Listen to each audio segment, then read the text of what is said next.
Okay, let's talk about the term trust the science, shall we? You should never trust science, and here's why. Science is backed by Freemasons who skew the results of every study in a male dominated field since the beginning of time. You're welcome. Now, does that mean I think we should all be Christian scientists and never take an aspirin or go under the knife? No, of course not. Technology plus this so-called science can cure and heal some things, like a broken bone, or it can mitigate cancers, though it's, they're also the ones causing them. So, trust the science. And I'm going to tell you a little story. I've told it before, but I'm going to tell it again. My Nana worked at Harvard Medical in the chemistry labs as a chemist back in the 40s and 50s. And, of course, that would have been a massively male-dominated field and was at the time. Kind of still is, although we have a lot more women in STEM. That's cool. I'm all for that. This is not what this rant is about. This rant is about that history is created and perpetuated by men, his story, and science is also created and perpetuated by men. So if we're going to decenter men, we should also decenter fake science, because that's what the COVID op was fake science. Hey, we're going to make this thing in a lab, and then we're going to roll out a vaccine for it, and there's going to be a blank insert in the vaccine, and we're going to make everyone wear masks and social distance and follow arrows, and it'll be really funny to watch them put a mask on when they walk in a restaurant and then take it off when they sit down to eat, because germs can only survive at an altitude, but when you sit down and you're going to eat, there are no germs, right? So there was so much nonsense and so little common sense in that. And yes, I'm unvaxxed, by the way. I'm that person.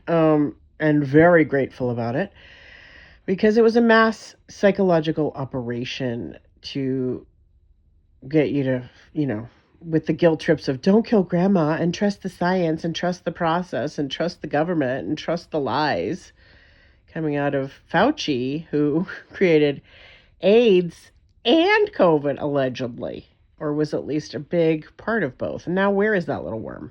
Where is she? Just asking. So, no, I don't trust the science. But anyway, my Nana went into the dean at Harvard and said, I have been working here in your labs for about 5 years. I would love to attend Harvard. And he laughed at her. He laughed in her face. And he said, oh, dear, you can go to Radcliffe, but Harvard does not accept women. And he thought it was a good joke, right? He thought it was hilarious. Meanwhile, she's working in their labs. And she pulls herself up to all 5'2", feisty, redhead, blue-eyed, Irish, woman, one of 8 females who all went to college and all had whatever kind of career they could at that time. A lot of teaching and that kind of thing. But Nana was a chemist. She was a scientist. And Pop's grandpa was the Jesus guy. So I've said this before many times. So she says to him, well, sir, maybe Harvard doesn't accept women in your lifetime, or won't accept them in your lifetime, but certainly they will in mine. Good day. And she left.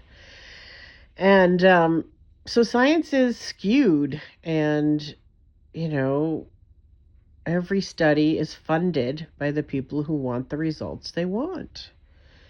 So, I think the scientific method at some point had some merit, right? Just like our history books are filled with lies, our science labs are filled with lies.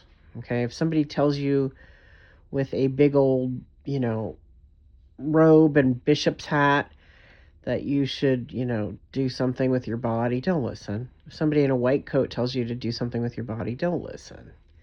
Listen to your body.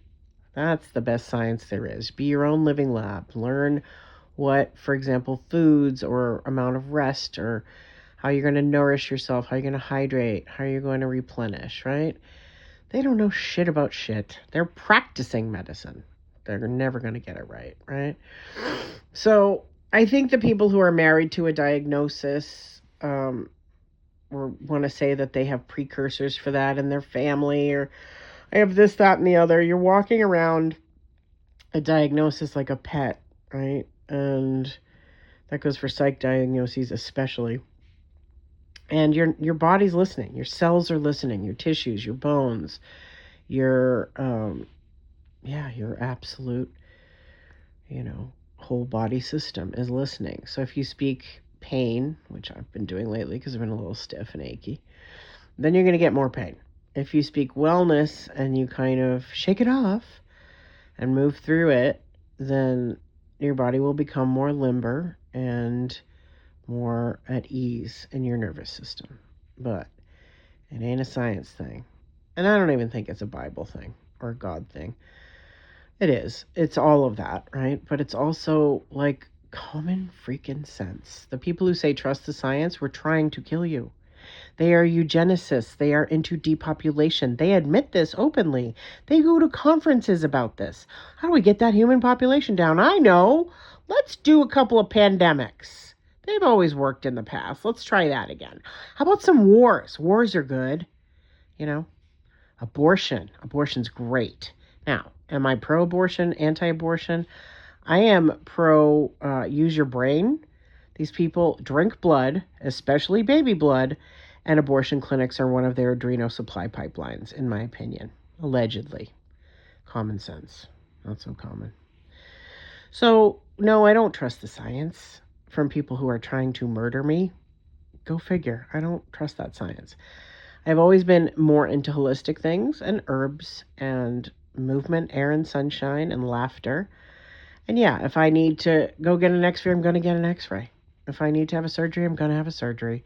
I'm going to do everything in my power not to put my body in the hands of people who are just practicing and haven't quite figured it out yet. Much love. Don't trust men. Men are behind science, primarily, or have been, for the most part. So maybe we need some new science, right? Some female-centered science. Wouldn't that be something? Female-centered and highly funded science. Really, I hear crickets when I think of that because it doesn't exist. Females with breast cancer and endometriosis, PCOS, they love to yank women's uterus. Think about that. Think about how widespread of a practice that is and how satanic that actually is in nature. They want you to cut off your breasts and remove your uterus because those are the things that make you a woman. I know the argument is there's a lot more than that. Okay, then 2X chromosomes if you prefer, if you want to go science. And on the scientific spectrum, there's a lot of error. There's a lot of human fallibility, right? So trust the cosmic science, which is trust people you know who are healthy. Ask what they do. Try to apply it in your own life, but also remember we are bio-individual and not every little magic bullet, pill, supplement, or latest exercise trend or latest nutrition trend is going to work for everybody. And why would it? That's absurd to think so. Oh, this week it's peptides and we got to have that protein. You know what feeds cancer? Protein. So they're coming at you from all different angles and directions, and see through it.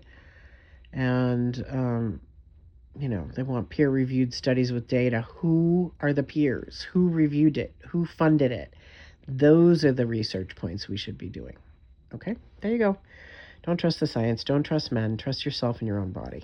That's it.